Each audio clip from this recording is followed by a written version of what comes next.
നമസ്കാരം. Raf talk ഫുട്ബോളിലേക്ക് അവർക്കും സ്വാഗതം. It's official now. ഇന്നലെ രാത്രി മുതൽ കേട്ടുകൊണ്ടിരിക്കുന്നതാണ് ബ്രസീലിയൻ മാധ്യമങ്ങൾ റിപ്പോർട്ട് ചെയ്യുന്നത് ബ്രസീല് ഇന്ത്യക്കെതിരെയാണ് കൊൽക്കത്തയിൽ വന്ന് കളിക്കുന്നത് എന്ന്. എന്നാൽ വ്യത്യസ്തമായിട്ടുള്ള റിപ്പോർട്ടുകൾ ഇന്ത്യയിൽ നിന്ന് വന്നു. ഇപ്പോൾ കേൽ നൗവിൻ്റെ റിപ്പോർട്ടർ ആശിഷ് നേഗിയൊക്കെ റിപ്പോർട്ട് ചെയ്തത് ബ്രസീൽ ഇന്ത്യയിൽ വന്ന് കളിക്കും, പക്ഷേ അത് ഇന്ത്യക്കെതിരെ ആയിരിക്കില്ല എന്നാണ്. അതാണ് നമ്മൾ നേരത്തെ ഒരു വീഡിയോ ഇട്ടിരുന്നത്. നമ്മൾ സ്വാഭാവികമായിട്ടും വിചാരിക്കുക എന്താണ്, ഇന്ത്യയിലെ കാര്യങ്ങൾ ഇന്ത്യൻ മാധ്യമങ്ങൾക്ക് കുറച്ചുകൂടി നന്നായി പറയാൻ പറ്റുമെന്നല്ലേ. എന്നാൽ അങ്ങനെയല്ല എന്ന് വീണ്ടും തെളിയുകയാണ്. നമ്മൾ ബ്രസീലിൽ നിന്ന് എടുക്കുന്ന സോഴ്സുകളുണ്ടല്ലോ, ദാറ്റ്സ് കിഡിലൻ എന്നൊരിക്കൽ കൂടി തെളിയുകയാണ്. CBF ഒഫീഷ്യലി പറയുന്നു, AFF ഒഫീഷ്യലി പറയുന്നു, ഇതാ ബ്രസീലും ഇന്ത്യയും തമ്മിൽ ഒക്ടോബറിൽ കളിക്കാൻ പോകുന്നു. അത് നമുക്ക് CBFൻ്റെ ഒഫീഷ്യലായിട്ടുള്ള പോസ്റ്റിലേക്കൊന്ന് പോകാം.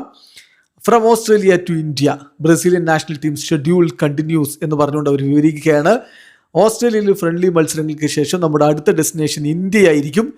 അവിടെ നമ്മൾ ഇതിനു മുമ്പില്ലാത്തൊരു ചരിത്രം നമ്മൾ കുറിക്കുകയും ചെയ്യും. ഒക്ടോബർ 3 ഇന്ത്യൻ ടീമിനെതിരെ ബ്രസീലിയൻ ദേശീയ ടീം ഇന്ത്യൻ സോയിലിൽ ആദ്യമായിട്ട് കളിക്കാൻ ഇറങ്ങുന്നു. സാൾട്ട് ലേക്ക് സ്റ്റേഡിയത്തിൽ, കൊൽക്കത്തയിൽ. It will be A special encounter with a country that hosts the largest international fan base of the Brazilian national team and that for generations has followed the history of Brazilian football with immense affection and passion എന്ന് പറഞ്ഞുകൊണ്ടാണ് അവർ അറിയിക്കുന്നത്. അതായത് ലോകത്ത് തന്നെ ബ്രസീലിൻ്റെ ഏറ്റവും വലിയ fan base ആയിട്ടുള്ള India എന്ന രാജ്യത്തിനെതിരെ കളിക്കാൻ കഴിയുന്നു.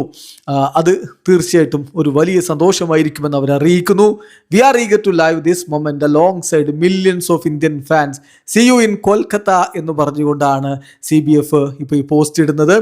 ഇന്ത്യ വേഴ്സസ് ബ്രസീൽ കൊൽക്കത്തയിലെ VYBK സ്റ്റേഡിയത്തിൽ, അതായത് സാൾട്ട് ലേക്ക് സ്റ്റേഡിയത്തിൽ നടക്കുന്നു എന്ന് ബ്രസീലിയൻ ഫുട്ബോൾ ഫെഡറേഷൻ ഒഫീഷ്യലി അറിയിക്കുകയാണ്.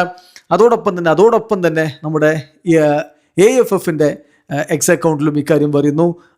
A date for these 3 books, India versus Brazil എന്ന് പറഞ്ഞുകൊണ്ട് FIFA men's international friendly October 3, 2026 Kolkata എന്ന് AFFും ഒഫീഷ്യലി അറിയിക്കുകയാണ്. ഏതായാലും ഇതിന് മുൻപ് ഓസ്ട്രേലിയയിലേക്ക് ബ്രസീലിയൻ ടീം പോകും.